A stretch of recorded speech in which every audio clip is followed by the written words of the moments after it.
Welcome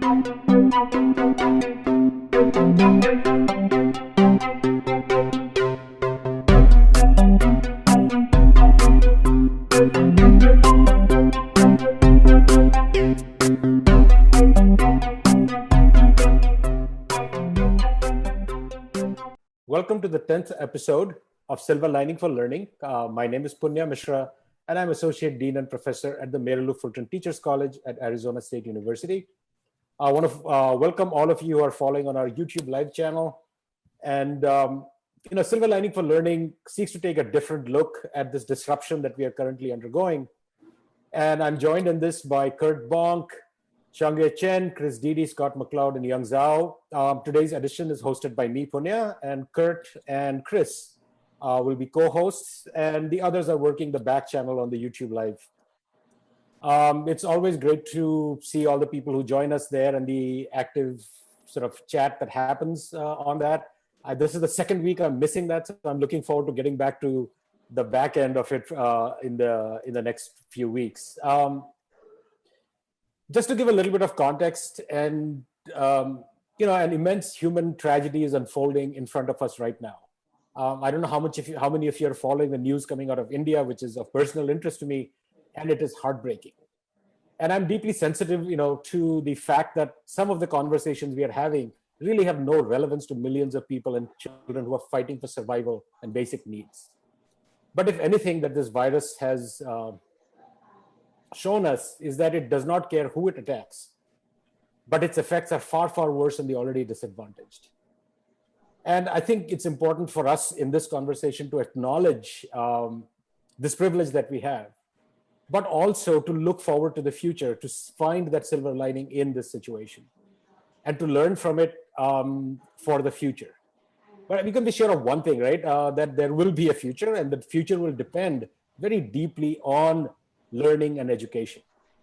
And also, I think it's really clear that we can and do much better.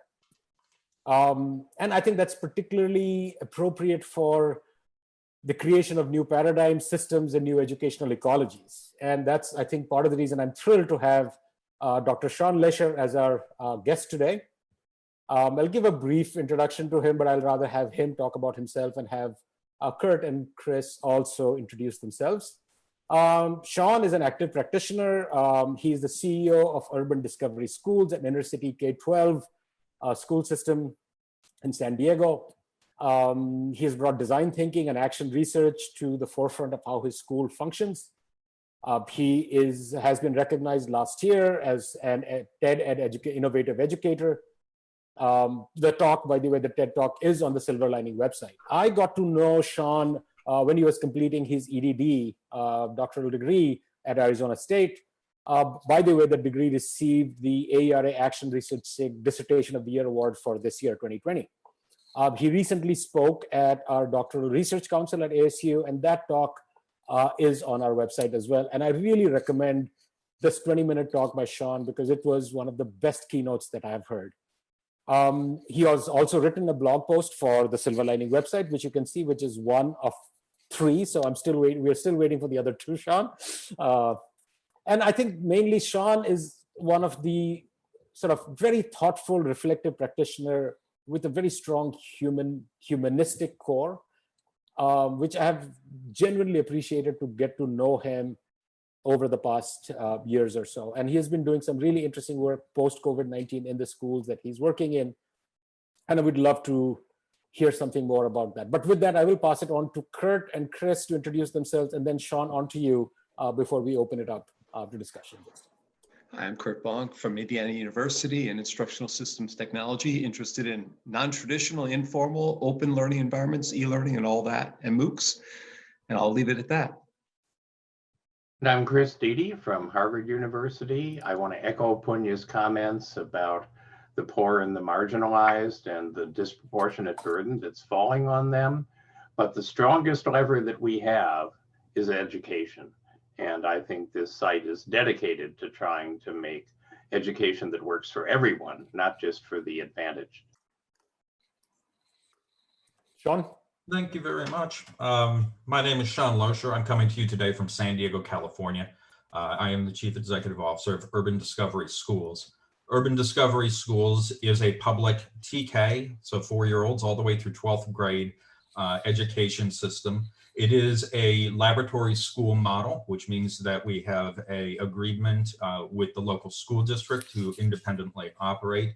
And we operate in partnership with the University of California at San Diego and two of their primary divisions. The first is the Design Lab, which is headed by Dr. Don Norman. The second is with UC San Diego Extensions, and that's a very forward-thinking two groups of educators and practitioners in the field. Just a brief bit about Urban Discovery Schools, so that way you can compare this to perhaps the conversations you're having locally in your schools. First of all, Urban Discovery Schools, again, is public education. It's free to all students. Our schools are located in the urban center of San Diego, and we have elementary, middle, and high school grades with us. The demographics of our school look very similar to San Diego. And for those that might be aware of how San Diego looks, San Diego is very much a city under redevelopment. It's a place near and dear to my heart. I'm from San Diego, being a second-generation San Diegan. Part of what we face in San Diego is this incredible economic divide that happens downtown.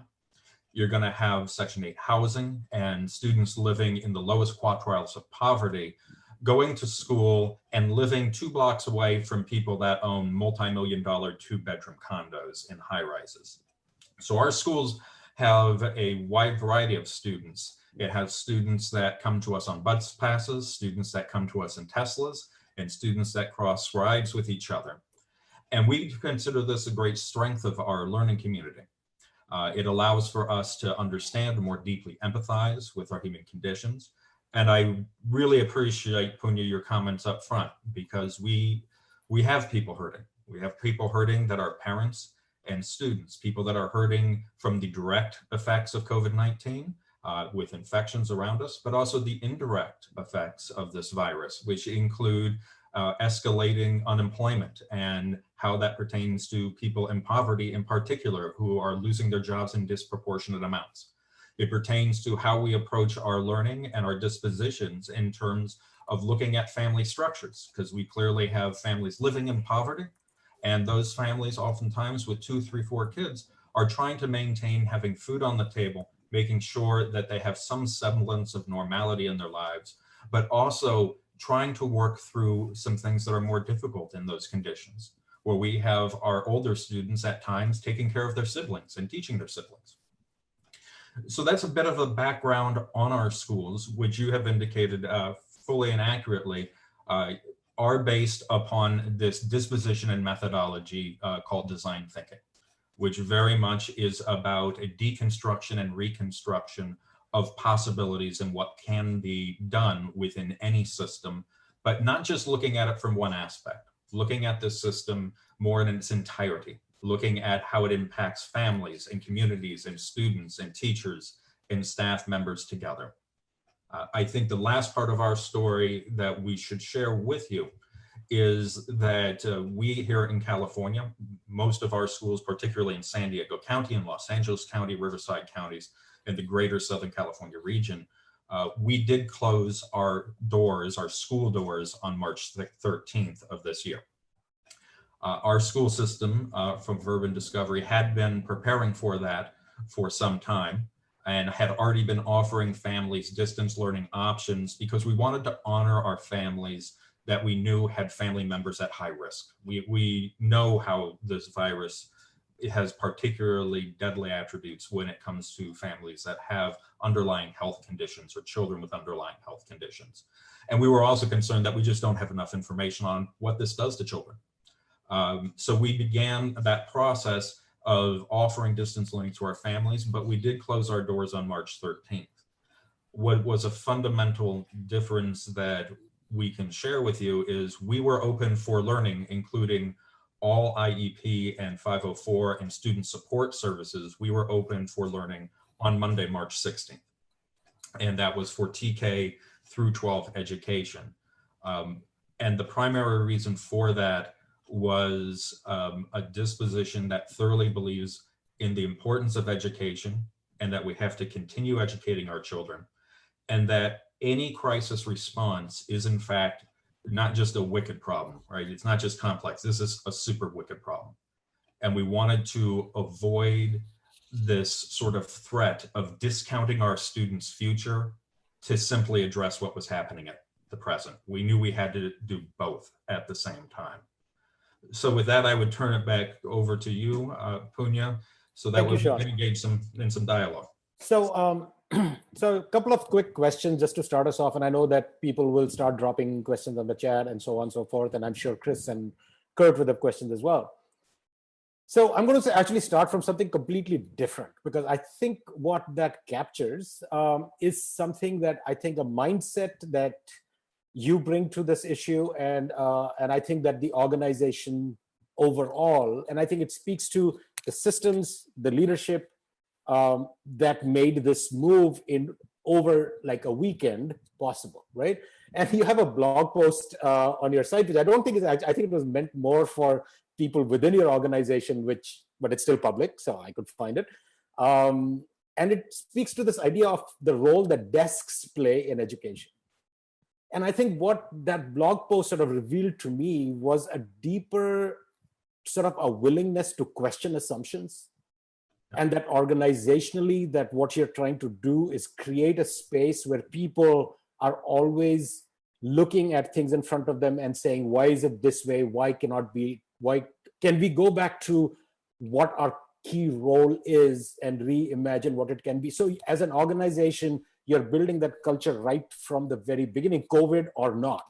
And I think in some ways that it was that culture that allowed you to move and pivot that quickly. So if you can briefly just talk about the desk part, but I think more importantly, how that culture allowed that transformation to happen. Because for me, that is what showed resilience, that showed a care for the learner at the heart of things, and so on and so forth. I think there's a lot there to unpack. So sure. The blog post that you're referring to is something called the Friday Reflection. And nearly every Friday, I write to all of our faculty and staff about something that I've been thinking and trying to dive in deep with in terms of a concept or thought. I don't publish all of my Friday reflections. Some of them go to a place where they're not ready to have a positive message, and I don't want to put that out there on people. However, the desk blog was one where I published it on my own website, and it really came from a process of engaging in the practice of deconstruction, really looking at why things are the way they are. You know, there's so many hidden assumptions about school. There's so many underlying things associated with the processes and the things we go about living with. You know, at this moment, I think it's relevant because of what we're all experiencing in terms of this crisis response. We've been living for a long time with a lot of underlying assumptions. We assume we have to commute to work. We assume that the best way to raise a family is to do so in different ways where you distance yourself from your child's learning by entrusting them to a different system. So within our culture, we do question things. And the question of that particular blog post was, what is the purpose of the teacher's desk? What is the purpose of any desk? You know, and the difference between desks and tables and the positions of desks in a room. What does it mean when you have a teacher's desk that has no place on the other side for a student to sit? What's the functionality of it? What does it mean when the desk is at the front of the room versus the back of the room versus the side of the room? I went through one of our instructors' areas, and they had placed the desk right by the front door. And I just sort of said, why would you place the desk by the front door? What is the message you're trying to send of positionality? Because everything has perhaps a functional use, but a symbolic meaning within a space.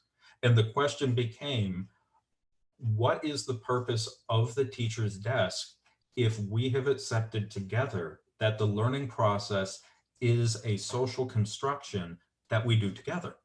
Why is there a separation, and why aren't we joining the students?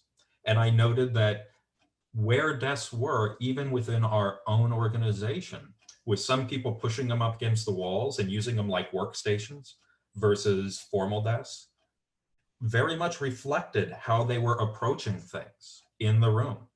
That when I have a kindergartner teacher who I've grown to so deeply respect, and in his case, he actually removed, and I appreciate he didn't even ask for permission because that's a different level of thing altogether. He just moved the whole desk out and put this little erasable workstation in the corner, and then put alternative seating for all of his students around the room, including standing stations and other things. And I said, why? And he said, well, they're 5 years old. They need different environments and different things to do.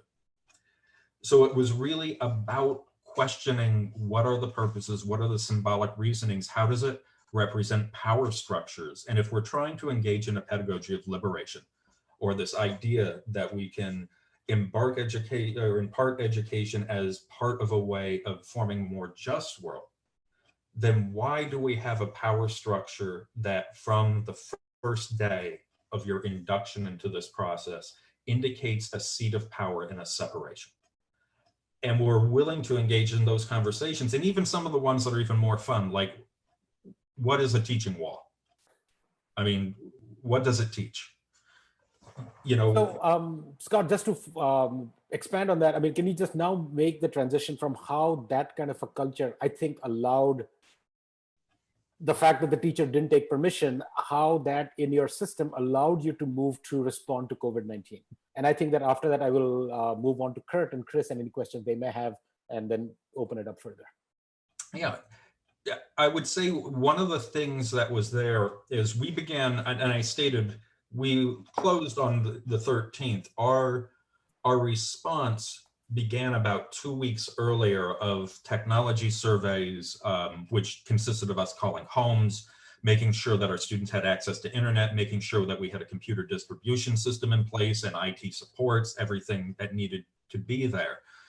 So that began early, but the fundamental of what happened was on March 9th, which was a Monday, where ironically we had a videography crew in the building that had been scheduled months earlier.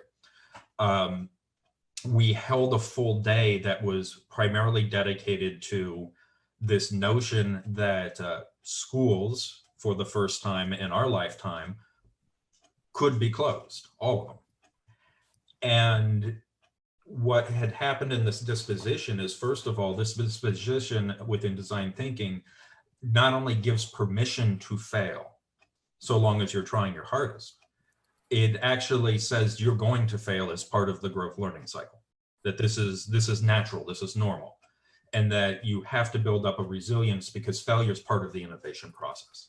If you're not failing, you're not reaching hard enough in that innovation process. So there wasn't this fear among our team that if we failed in this process, that it was going to be something that would be reprehensible or reprimandable, or somehow their livelihood or job was at risk. What they understood is that we had to keep true to our core values of service to students and families, their learning and their well-being, both social, emotional, and in terms of making sure they had the fundamentals of what they needed, and that they had to design around those parameters and take 100% of control of things that were within our grasp, and not look at all the things that were not within our grasp. And from that, to make choices, and to make educated choices that we would send through quick cycles of prototyping, and when we found ones worth keeping, we would put them through our test cycle, which we conduct through action research. And we would look at those, and then we would rapidly iterate and be able to move forward. Because at our core, in our hearts, what we believe, and I think is exemplified by what you're doing here at Silver Linings, is that you have to be quick in crisis response, you have to be sensitive, and you have to be, first and foremost, a learning organization that's learning continuously, so that way you can get better at it. But there's no way you're going to reach perfection. But just because perfection is not necessarily attainable, it doesn't excuse you from a relentless pursuit of it. Thank you, Shawn. I think Chris has a couple of comments, so I'm going to pass it on to Chris, and then Kurt on to you after that. So Chris, please. Well, I'm struck by a couple things that you said, Shawn. One of them is that you were able to anticipate this and get ready for it. And I think that's terrific.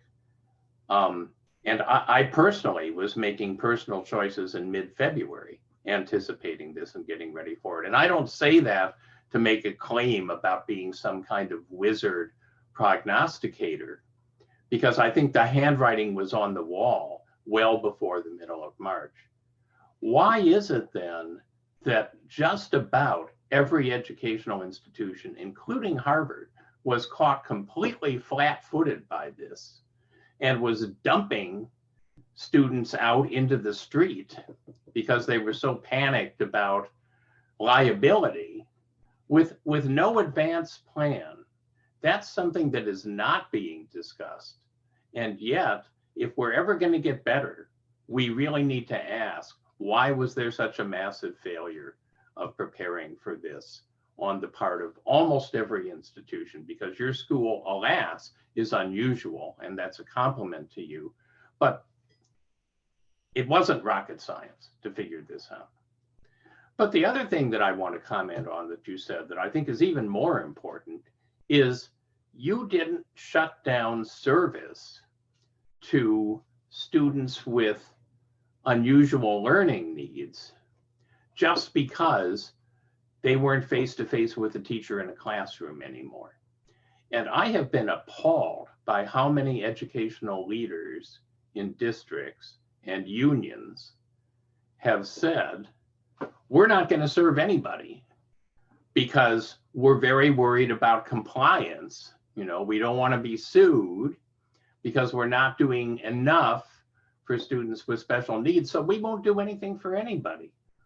Only in education could you see that response not being met with massive public, pushback. Can you imagine if the health professions had said that? We're not going to do telemedicine because, it violates some of the potential privacy risks.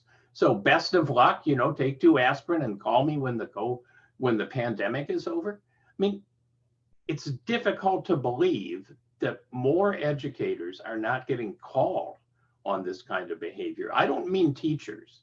By and large, teachers have stepped up even when their leadership was saying, we don't want to help students, because teachers really care about the students.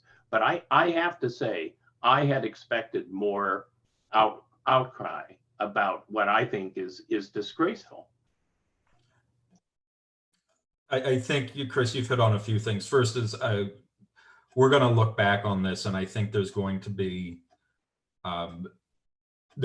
tremendous lessons learned, and there's going to be tremendous questions asked of us. And I know about legal liability, and I understand legal liability, and that's fine. But as educators, I feel we have moral and ethical obligations to our children and families, and just because we don't know how we're going to do it doesn't excuse us from doing it. And I'm not claiming that what we did is now perfect, is now flawless. What I'm saying is you have to follow your cynosure and your true north of what you're supposed to be doing for families in order to do that. So for me, it's unconscionable. It's unimaginable that school districts all over the place did a few things. So in many places, they felt they had to send out legal liability notices to students with IEPs and 504s. In other places, they said, if we don't have enough computers for everybody, we will do nothing for anybody. And to me, that sounds like a misunderstanding of taking control of what you can. So first, students with IEPs and 504, students living in poverty, oftentimes, English language learners, we call them emergent bilingual locally in our system. These are students the most at risk. That's where you're supposed to put most of your resources. That's where you have the highest obligation. That's where you're supposed to step forward and lean as hard as you can into that discomfort and push through.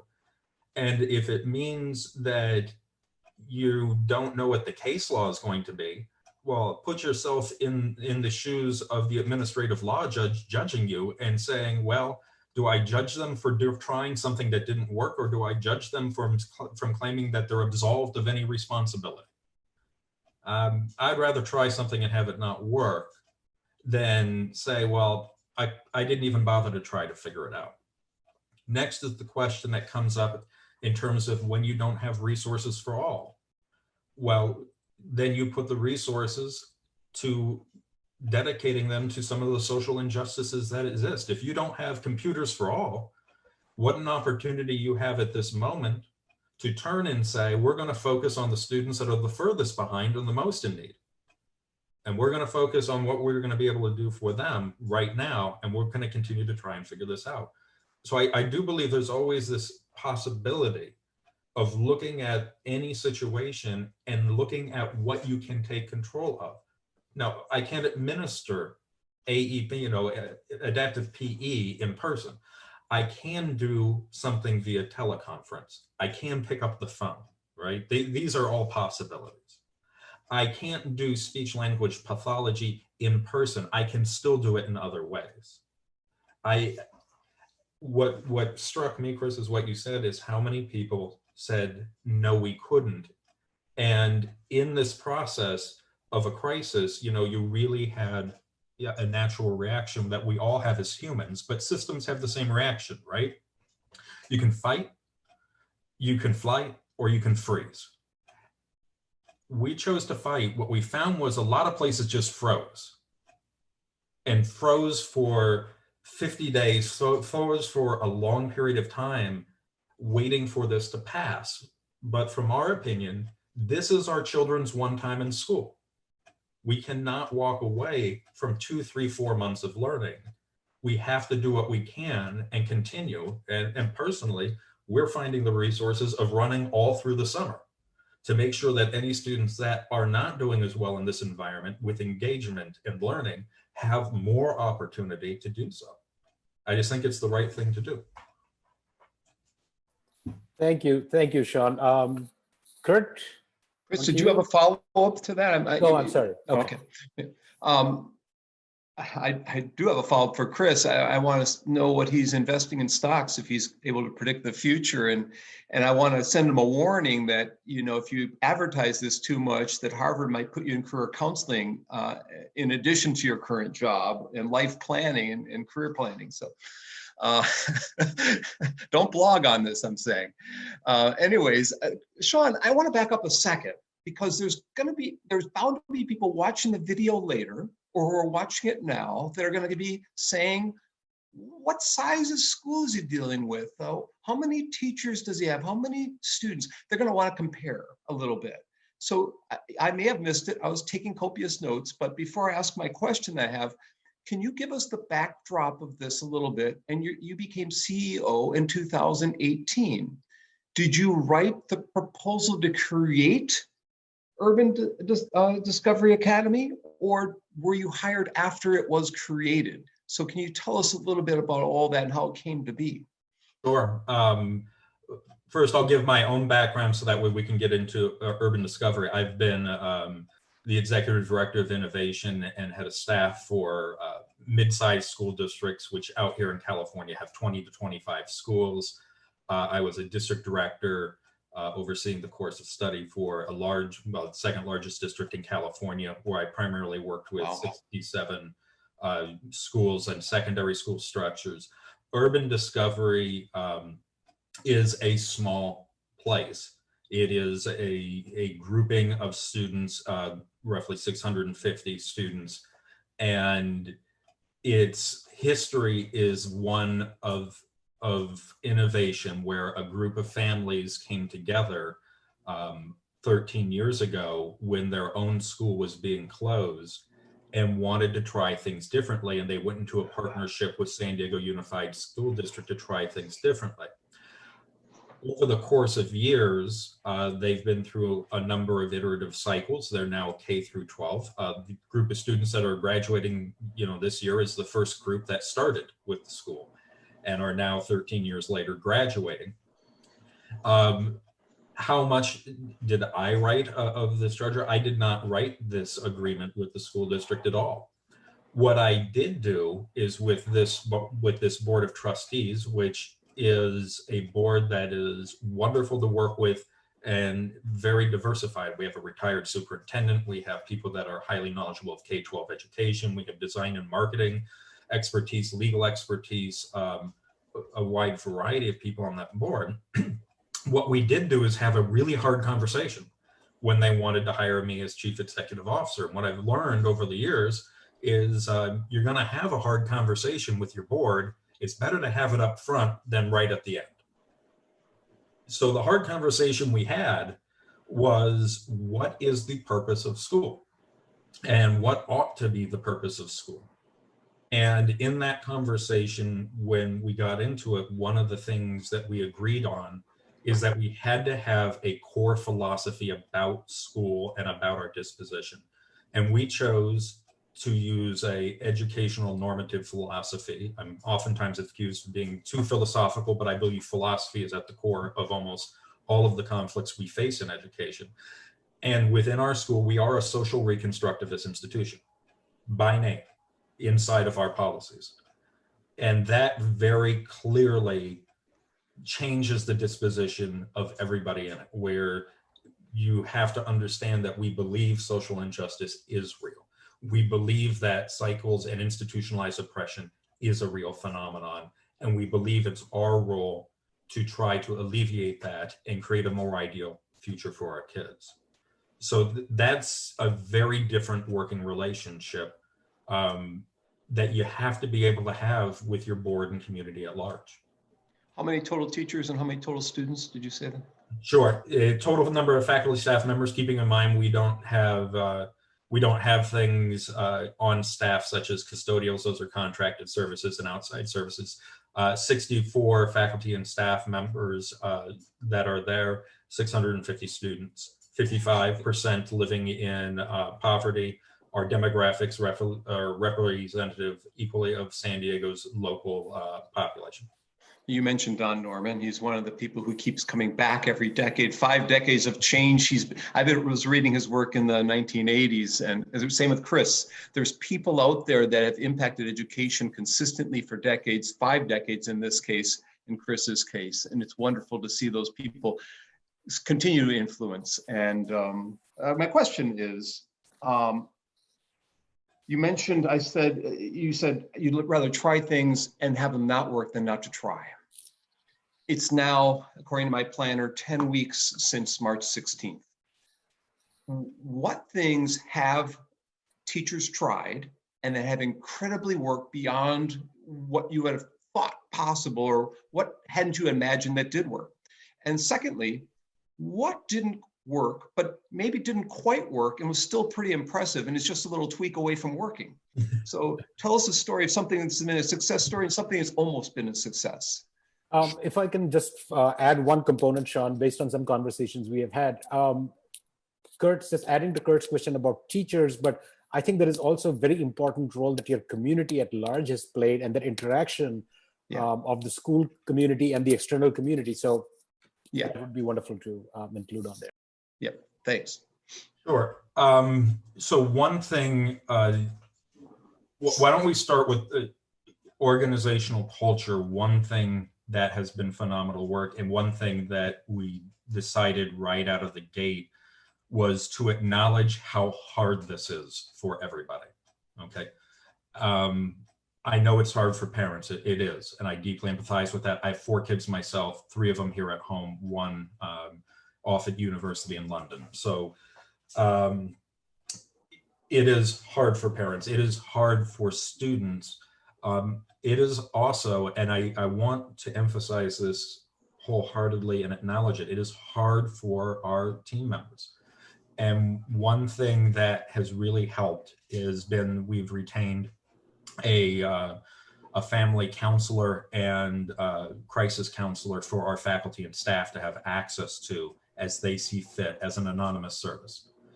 So while they go through this and they have their own feelings of what's happening to them around them, they can do those things. In terms of something that we made a conscious decision about early on that we've seen is fairly successful, is rather than going and seeking out a ton of online exemplary out of the can resources for items, what we've chosen to do is to make sure that there is a continuation of contact between the kids that are out there and their teachers. And these are like minor things that don't take time at all, right? We still read to the kids. Right. You can find videos of me reading with my daughter here to the kids, teachers reading to the kids. We still read to the kids that are the younger kids and with the kids together, and we post those online. So the students continue to have those connections and they can access them when it's right for them, right? Whether it's a bedtime story, a morning story, or, you know, carpet time or circle time or whatever. That is like a very no cost, high impact thing that occurs. You have the technology sitting here, you know, we use Google Meets and Zoom and different things.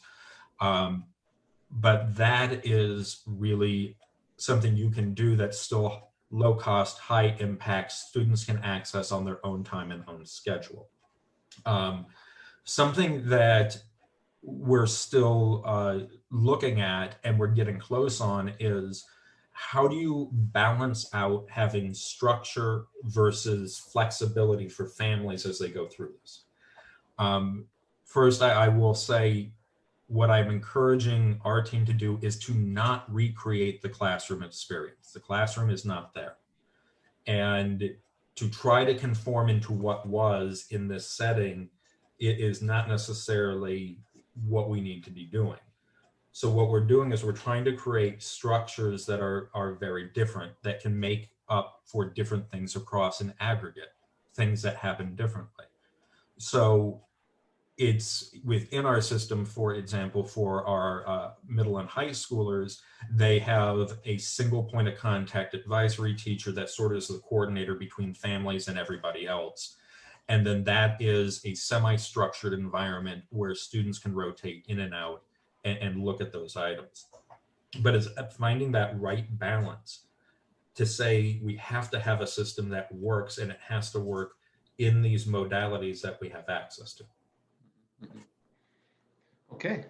Punya, you want to? Thank you, Shawn. Yeah, there's a couple of questions. Yes, thank you, Kurt. A couple of questions from the chat that's going on online. So Josh asks, to what extent and in what ways are the students part of the school design process? Do you have any examples? How do students lean in with the adults on that? And there's another question after that about assessment, which I will, post. So for the design process, I think, you know, a lot of us can get our heads around this within secondary school structures and how this might function differently. We have, by the time you reach being a senior with us, you actually get design thinking certification through UC San Diego's extension system, something that Dr. Ed Abeda and Dr. Mary Washock are most gracious in providing for our students. So I want to put out there, that's sort of, you know, a culminating thing that you do. And that's something that is not uncommon. It's about students going off into the world using design thinking methodology over the course of a few years to essentially try not to just design something. Their charge is, how do you want to try to make the world a little better place in a field that you're passionate about and you care about? That's the far end. I think where people can struggle with this as educators is natural is, what does this look like in kindergarten, first, second, and third grade? What does this look like at the onset? And part of that is redefining the relationship between students and teachers and how you go about activating a constructivist learning environment. You know, we're big in talking about this within, you know, Dewey's frameworks and constructivism and how we do this. What design thinking often does is an activation of this in an environment.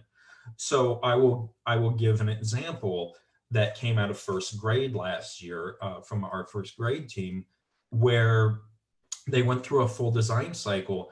And the question became that the class had to struggle with was, well, how does the first grader make a contribution to the world? How does a first grader change anything around them?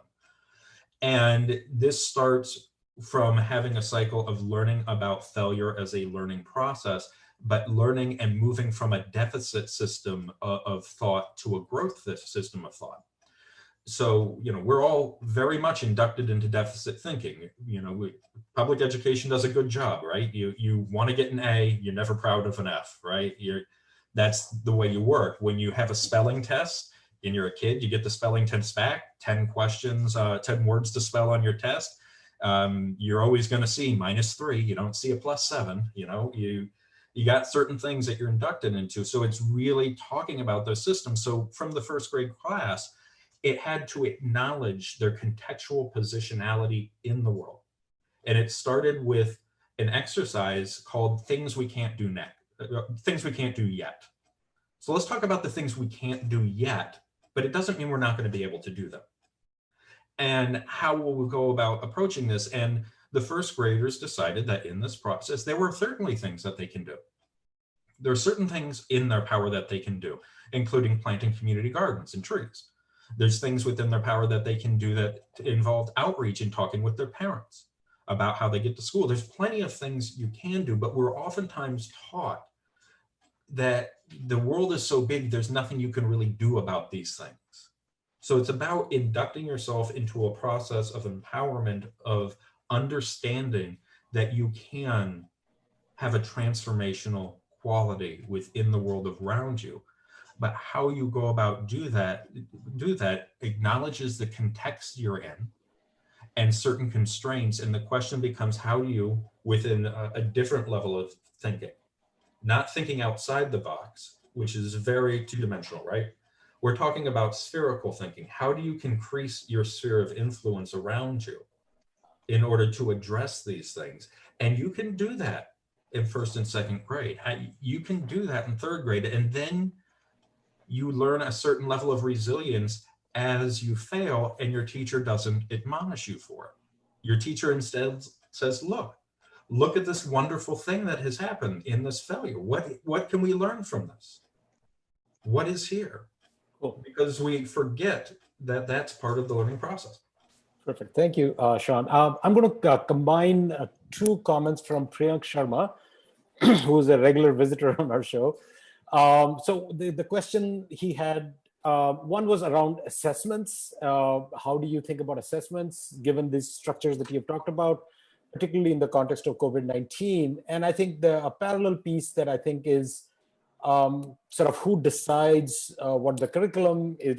Like, do students have a role in that? Is that like a mandated curriculum? So curriculum assessment related question there.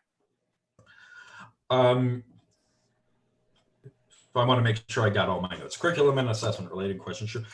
I think, first of all, in the United States, as much of the world, there are plenty of standardized test measures that you can be subjected to. And some of them are very real high stakes testing that really are good at judging schools in ways that are incredibly valuable for real estate agents to sell houses.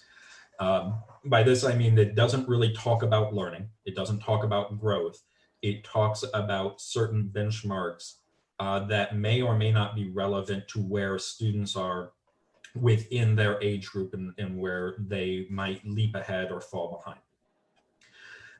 I think too often, and I think this is a really good time to take a step back, we talk about what assessments, but I have to also ask, and I ask this of our team, have we really taken a good hard look at what we're assessing and what values we put on those things? We have not been assessing on regular basis as students' resiliency, which is something that's a high future predictor of success. We have not been looking at systems that look at creativity and what looks at a process of perseverance. We tend not to put value on those things within the testing systems we have. Furthermore, we tend to place an overemphasis on the outcome metrics, which are those assessment, and we undervalue the metrics that predetermine outcome metrics, which are engagement metrics. And particularly right now, as we go into this cycle of distance learning, is I believe a popular way of calling it at this moment, we focus on engagement metrics. And engagement metrics aren't simply just looking at how many times a student logs in or off on your district systems or your student learning management systems or those items. We're talking about interactions between students, interactions between students and teachers, and looking at what are the causes of those engagement metrics, what is happening out there. So our first obligation is to look at the engagement metrics that we look at regularly and ask ourselves, why are students or why are not students engaged there? And then pick up the phone and find out. Go, you can still do a home visit. You just got to stand back 9 feet from the front door after you knock on it, and look at what is happening at the homes and what's happening, keeping in mind, again, unemployment has gone, from 4.5% to double digits. You have people seriously hurting in this. You have people that have experienced a joint psychological emotional trauma of having all of their lives turned upside down. You have to be able to engage in those things first. Next, we continue to do all sorts of measuring of standardized measures, but the purpose of those is for intervention response systems. It's about learning how we go about changing what we're doing. But I think the primary assessment that has to be paid attention to, and one that has become not simply undervalued, it's one that is oftentimes discredited entirely, is the assessment systems that a teacher has in terms of looking at how students are doing emotionally and in learning, and really getting back to an approach of talking about these things, which I think is wholeheartedly appropriate. In terms of the curriculum that we use, do students have a say in that curriculum? The answer is yes, they do.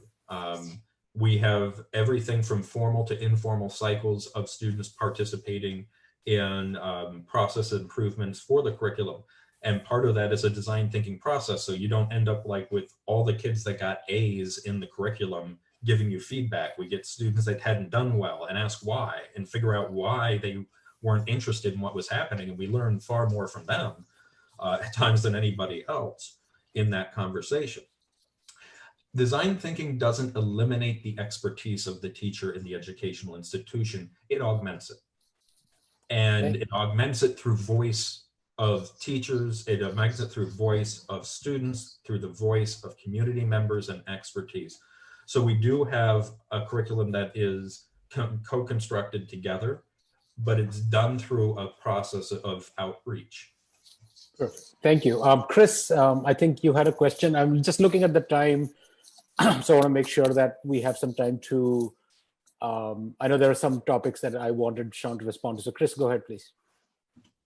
So Shawn, I'm excited about what you've said. I think it's a terrific model. I have seen other models that weren't the same, but they've been similar in size. They've been similar in having a very charismatic leader.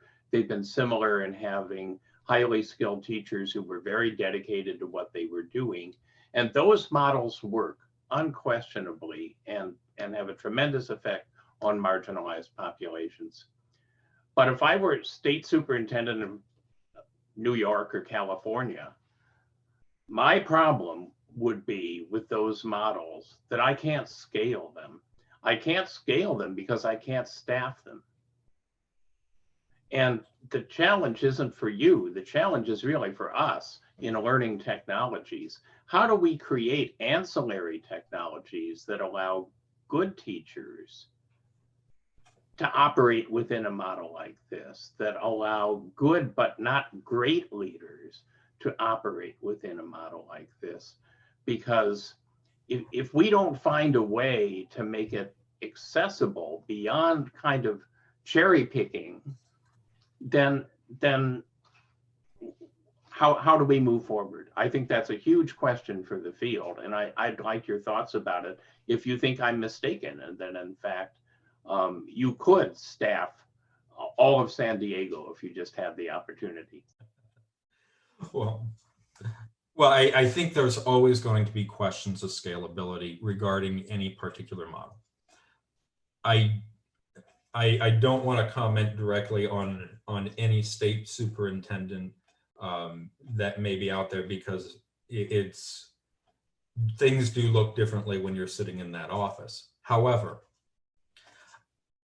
it doesn't change that you can say from that office or any superintendency's office the following.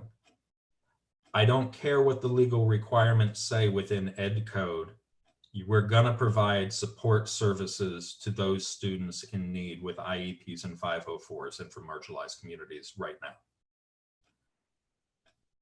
That is no different from where you are. Now, you will have conflict over that, but that conflict, it has to be one that you're willing to engage in. And I think there are good examples of places where people have said that.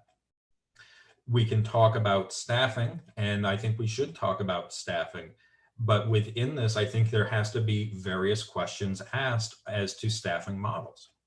And, you know, I have historically said I am a pro-labor person. That's not what's in question. What is in question is what is the contracts within here and what do we need? And right now, I think is a good time to take a step back and say, let's look at other systems that are out there and how they operate.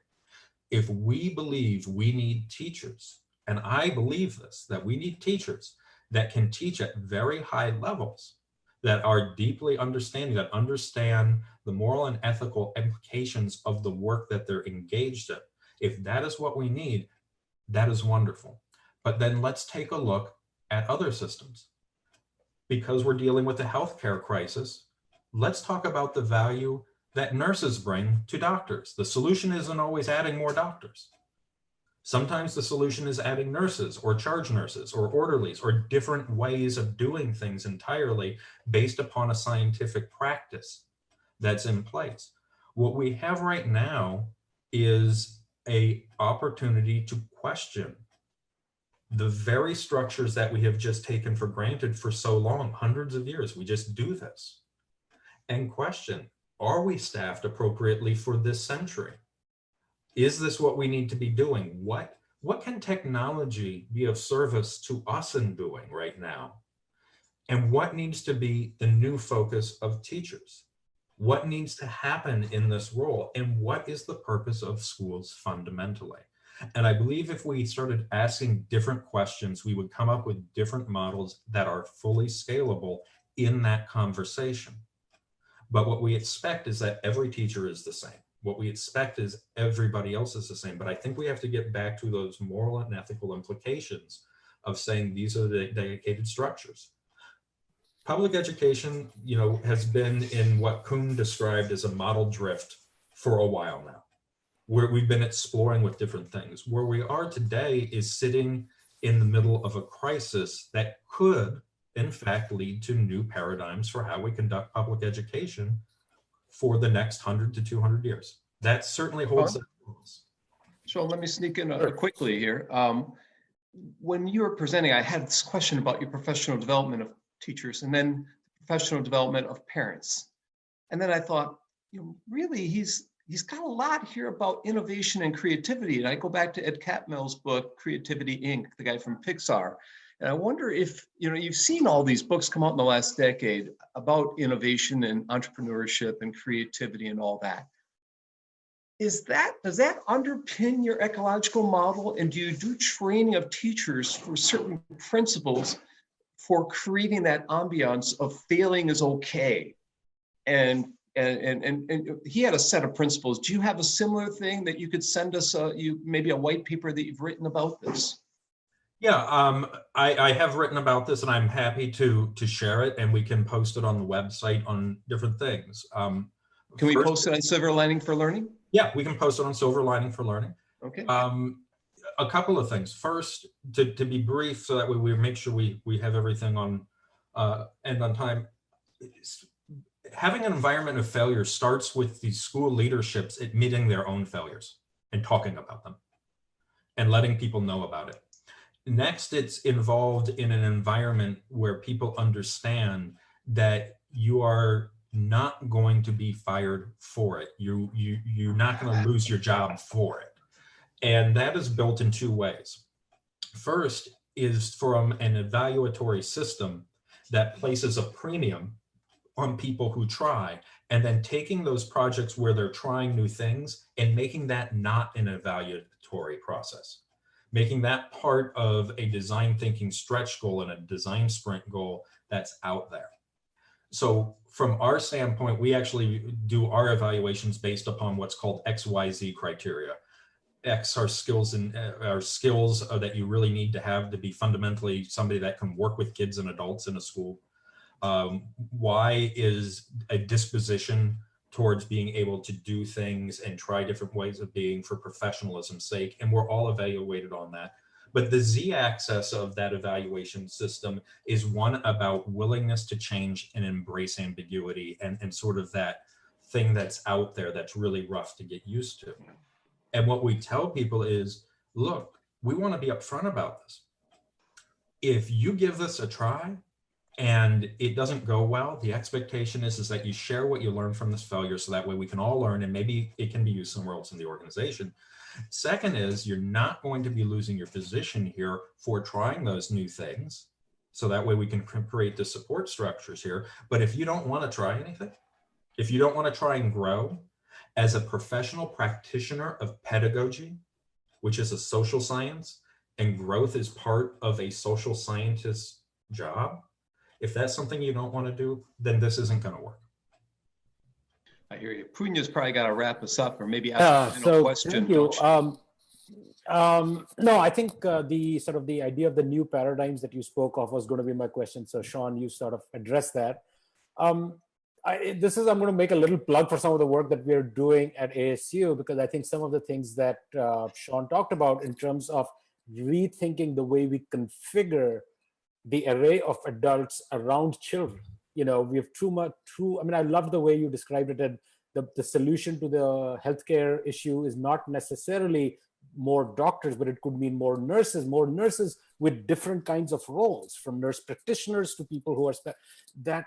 I think there is such a great potential within that of thinking about it. So that's something that we've been working on around sort of what we call the new educator workforce model. So we are sort of working on that. But more importantly, or in addition, some of the work that we've been doing around sort of what we call sort of learning futures and principled innovation. And what struck me really, and has always struck me in every conversation I've had with Shawn, and I think all the listeners on the channel, as well as us participating here, is the deep core sense of values that drive what we do. And you joke about your sort of philosophical bent. And I think what Shawn, and that's always been impressive to me, is this balance that Shawn manages to find of being able to talk the research talk and the policy talk, the design talk at one level, at a very academic level, but the other level also combine those values and things into the actual practice of running this school and this educational organization. And I think that is just really, really impressive, just at an individual level. And I think this has been a great sort of conversation for us. And I'm looking that we are at 2 minutes. So Shawn, thank you so much. We could have continued talking. I have a bunch of questions which we never got to. So thank you so much for joining us today. Looking forward to future conversations. Every one of my chats with you have always been enlightening, and I come out with more ideas, and I think a little bit of a better person at the end of it. So I do genuinely thank you for joining us today. And I know it was at short notice, so I appreciate that greatly. All of us do. Any last thoughts, Chris and Kurt, before I talk about next episode, next Saturday? Just thanks. All right. So next week we will have the what do we call it? The ringleaders, the hooligans, or whatever we call ourselves.